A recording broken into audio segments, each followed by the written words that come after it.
एक समय की बात है जब एक शहर में अंकित नाम का एक लड़का रहता था। उसका बस एक शौक था, नई नई लड़कियों के साथ घूमना। वो हमेशा अपनी चिकनी चुपड़ी बातों में एक नई लड़की को फंसाता और फिर उसके साथ टाइम पास करके उसे छोड़ देता। उसको ये सब करने में अपनी बड़ी शान महसूस होती थी। वो हमेशा अपने दोस्तों को बड़े गर्व के साथ ये सब बातें बताता था। एक दिन की बात है जब अंकित और उसके दोस्त कॉलेज कैंटीन में बैठे होते हैं। तभी वहां एक बड़ी ही खूबसूरत पर बड़ी सीधी सादी और सिंपल सी लड़की आती है।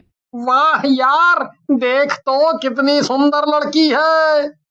हाँ हाँ, सुंदर तो है पर मेरे टाइप की नहीं है। अबे ये बोल कि तू उसके टाइप का नहीं है। ये लड़की किसी लड़के से बात भी नहीं करती है। बात करना तो दूर, किसी को देखना भी पसंद नहीं करती। मुझे कोई भी लड़की मना नहीं करती, समझा? पर ये तो पक्का करेगी। तू रुक, मैं अभी आता हूँ। अंकित उठकर उस लड़की के पास जाता है और उससे बोलता है, हेलो, मेरा नाम अंकित है। तुम मुझे जानती तो होगी ही, क्यों नहीं जानोगी? पूरे कॉलेज में फेमस हूँ मैं। ऐसा क्या किया है तुमने जो तुम पूरे कॉलेज में फेमस हो? मैंने तो नहीं सुना कभी तुम्हारे बारे में। तुम हो कौन जो मैं तुमको जानूं? मेरा रास्ता छोड़ो, मेरी क्लास है, मैं कॉलेज में पढ़ने आती हूँ, समझे? इतना कहकर प्रिया वहां से चली जाती है और अंकित के दोस्त उस पर हंसने लगते हैं। मैंने तो पहले ही कहा था, पर तुझे तो अपनी बेइज्जती करवानी थी ना। अब हो गई तसल्ली। इसको तो मैं बताऊंगा।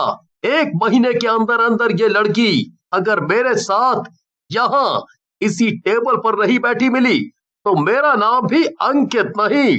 हाँ। बस अब अंकित प्रिया के ऊपर नजर रखने लगता है। वो जहां जहां जाती वो उससे पहले वहां पहुंच जाता। कॉलेज के बाद प्रिया अपने घर जा रही होती है कि तभी उसे एक रिक्शे वाले के साथ अंकित खड़ा हुआ मिलता है। अंकित के जाने के बाद वो रिक्शे वाले से पूछती है कि वो यहाँ क्या कर रहा था। तो रिक्शे वाला उसे बताता है, मैडम, अभी कुछ बदमाश लड़के मेरे पैसे छीन कर भाग गए। अभी ये भैया आए और उनको पकड़ने की खूब कोशिश की। वो तो निकल गए पर भैया ने मुझे 2,000 रुपए दिए। आज मेरे घर खाने को राशन भी नहीं था। भैया तो आज मेरे लिए भगवान बनकर आए। प्रिया ये सुनकर घर चली जाती है। अगले दिन उसके कॉलेज की छुट्टी होती है, इसलिए वो हमेशा की तरह मंदिर जाती है। मंदिर में प्रिया को फिर से अंकित दिखता है जो गरीब लोगों को खाना खिला रहा होता है। प्रिया तो ऐसे देख बिल्कुल हैरानी रह जाती है। ये लड़का तो वही है जो कॉलेज में मेरे साथ बदतमीजी कर रहा था। सच में यकीन ही नहीं होता मुझे तो। अब अगले दिन प्रिया जब कॉलेज आती है तो उसे वहां अंकित के दोस्त दिखते हैं जो एक लड़की को छेड़ रहे होते हैं। अचानक वहां अंकित आ जाता है और अपने दोस्तों पर चिल्लाने लगता है, शर्म नहीं आती तुम लोगों को? ये भी किसी की बहन है, जैसे तुम्हारी बहनें हैं, समझे? कोई उनके साथ ऐसे करे तो? अरे अंकित, तू कब से ऐसी बातें करने लगा? तू तो इन सब में सबसे आगे था। मैं कभी इन सब चीजों में था, पर जब से मैंने प्रिया को देखा है मैं सुधर गया हूँ। मुझे अब इन सब में कोई दिलचस्पी नहीं है। मैं अब प्रिया के अलावा किसी को नहीं चाहता। ये कहकर अंकित वहां से चला जाता है। अब वो हर दिन प्रिया के सामने ऐसा कुछ न कुछ कर ही देता कि धीरे धीरे प्रिया को अंकित से प्यार हो जाता है। वो अंकित से अब खुद बात करने की कोशिश करती है, पर अंकित हर वक्त किताबों में घुसा रहता है। एक दिन जब अंकित क्लास के बाहर होता है तो प्रिया उसे आवाज देती है, अंकित इधर आओ, मुझे तुमसे कुछ बात करनी है। हाँ, बोलो ना। यहाँ नहीं, कैंटीन में चलते हैं ना, मुझे बहुत भूख भी लगी है। अंकित और प्रिया दोनों कैंटीन में जाकर बैठ जाते हैं और फिर वहां प्रिया अंकित से अपने प्यार का इजहार करती है। अंकित ये सुनकर बहुत खुश हो जाता है। मैं तुमको बता नहीं सकता कि आज मैं कितना खुश हूँ। अंकित फिर पीछे बैठ अपने दोस्त मनीष और राहुल को देखकर आंख मारता है। वो दोनों समझ जाते हैं कि ये सब ड्रामे उसने प्रिया को पटाने के लिए किए हैं। भाई मान गए अंकित को। आखिर इसने जो बोला वो कर दिखाया।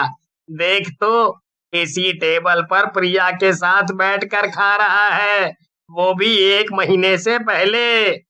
सही कहा तूने। अब प्रिया और अंकित हर वक्त साथ घूमने लगते हैं। अंकित प्रिया से झूठे शादी के वादे करने लगता है और प्रिया भी उसकी बातों को सच मानती रहती है। एक दिन प्रिया को अचानक कुछ दिन के लिए अपने गांव जाना पड़ता है। प्रिया के जाते ही अंकित वापस अपनी हरकतों पर आ जाता है और एक नई लड़की पटा लेता है। एक दिन प्रिया अचानक कॉलेज आ जाती है। वो अंकित को एक लड़की के साथ देखकर आग बबूला हो जाती है। अंकित, ये सब क्या है? कौन है ये लड़की? पूजा नाम है मेरा और मैं अंकित की गर्लफ्रेंड हूँ। क्या बकवास कर रही है ये लड़की? कोई बकवास नहीं कर रही है, सच बोल रही है। और तुम जरा तमीज से बात करो मेरी गर्लफ्रेंड से। ये तुम क्या बोल रहे हो अंकित? हम तो शादी करने वाले थे ना, हम तो एक दूसरे को पसंद करते हैं ना। ओफो, वो सब एक ड्रामा था प्रिया, तुमको सबक सिखाने और तुम्हारी अकड़ को खत्म करने के लिए। तुमने जो उस दिन कैंटीन में मेरी बेइज्जती की, ये बस उसका बदला था। नहीं, तुम ऐसा नहीं कर सकते। प्रिया अंकित के आगे खूब गिड़गिड़ाती है, रोती है, पर अंकित उसे घास भी नहीं डालता। प्रिया रोती हुई अपने घर चली जाती है और कमरा बंद करके रोती रहती है। उसके बाद वो बार बार अंकित को फोन करती है, पर अंकित उसका फोन हर बार काट देता है। प्रिया अब हर दिन अंकित को पूजा के साथ घूमते देखती है। प्रिया से ये सब बिल्कुल भी बर्दाश्त नहीं हो रहा होता और वो आत्महत्या कर लेती है। मरने के बाद प्रिया चुड़ैल बन जाती है और अंकित से बदला लेने का ठान लेती है। नहीं छोड़ूंगी मैं अंकित को, ऐसा सबक सिखाऊंगी कि कभी दोबारा किसी लड़की के साथ ऐसा नहीं कर पाएगा। अंकित को जब प्रिया के मरने का पता चलता है तो उसे कोई फर्क नहीं पड़ता। कुछ दिन ऐसे ही निकल जाते हैं और फिर पूजा का जन्मदिन आता है। पूजा सबको जन्मदिन की पार्टी में बुलाती है। पार्टी किसी क्लब में हो रही होती है। वहां थोड़ा अंधेरा होता है और सब मजे से डांस कर रहे होते हैं। सब लोग पार्टी एंजॉय करने लगते हैं। अंकित बड़ा ही खुश हो रहा होता है, पर उसे क्या पता होता है कि अभी क्या होने वाला है। पूजा और अंकित डांस करने लगते हैं। अंधेरे में पूजा का चेहरा एक पल के लिए चुड़ैल में बदल जाता है। अंकित ये देखकर एकदम डर जाता है और पूजा को पीछे धक्का दे देता है। चुड़ैल, चुड़ैल! अंकित, तुम अपनी गर्लफ्रेंड को ऐसे कैसे बोल सकते हो? ये क्या बोली जा रहे हो? पागल पागल हो गए हो क्या? लगता है अब इसका तुमसे मन भर गया है, इसीलिए तुम अब इसे चुड़ैल दिख रही हो। इसका क्या मन भरेगा मुझसे? अब तो मैं ही इसे छोड़ देती हूँ। जाओ, निकल जाओ मेरी पार्टी से, दोबारा अपनी शक्ल मत दिखाना। पूजा बड़ी बेइज्जती करके अंकित को वहां से भगा देती है। कुछ दिन बाद अंकित फिर वैसे ही हो जाता है। वो लड़कियों के आगे पीछे घूम रहा होता है। अब उसे कॉलेज में मनीषा नाम की लड़की पसंद आ जाती है। मनीषा जैसे ही कॉलेज आती है, अंकित उसके पास भागता है। मनीषा बहुत ही ज्यादा अमीर होती है, इसलिए वो अंकित को भाव भी नहीं देती, पर अंकित तो उसको पटाने के लिए उसके आगे पीछे घूमने लगता है। आखिरकार वो मनीषा को पटा ही लेता है और एक दिन दोनों कैंटीन में कुछ खा रहे होते हैं। अंकित मनीषा की तरफ देख ही रहा होता है कि मनीषा एक चुड़ैल में बदल जाती है। मुझे अपने हाथों से खिलाओ ना अंकित। चुड़ैल, चुड़ैल! बचाओ, बचाओ! ये क्या बदतमीजी है? तुम मुझे चुड़ैल बोल रहे हो? मनीषा गुस्से में आकर अंकित को एक थप्पड़ मारकर वहां से चली जाती है। सब लोग अंकित पर जोर जोर से हंसने लगते हैं, पर अंकित की हालत बहुत बुरी हो रखी होती है। अरे भाई, क्या हो गया है तुझे? हर किसी लड़की को तू चुड़ैल चुड़ैल बोल रहा है। मैं कोई झूठ नहीं बोल रहा। उस दिन वो पूजा चुड़ैल में बदल गई और आज ये मैं झूठ नहीं बोल रहा हूँ।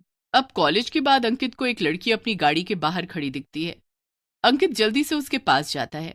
हेलो, क्या आप मेरी मदद करेंगे? मेरी गाड़ी स्टार्ट नहीं हो रही है। वैसे आपको कहाँ जाना है?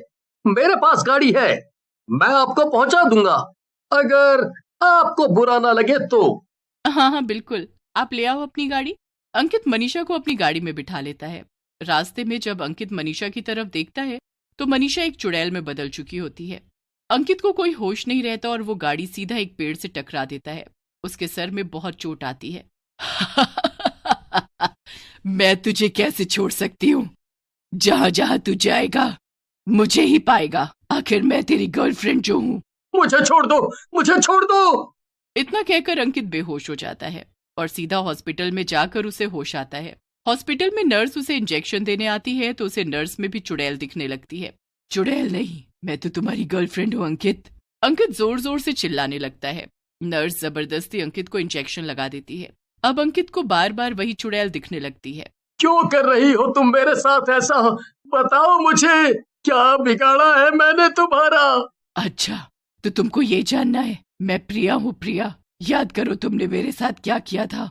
मैं तुमसे प्यार करती थी और तुमने मुझे छोड़ दिया। तुम्हारी वजह से मैंने आत्महत्या कर ली थी, पर तुमको कोई फर्क नहीं पड़ा। अब याद रखना अंकित, मैं जिंदगी भर तुम्हारे साथ रहूंगी।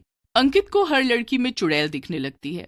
अंकित को अपने किए पर इतना पछतावा होता है कि वो जिंदगी भर अकेला रहता है।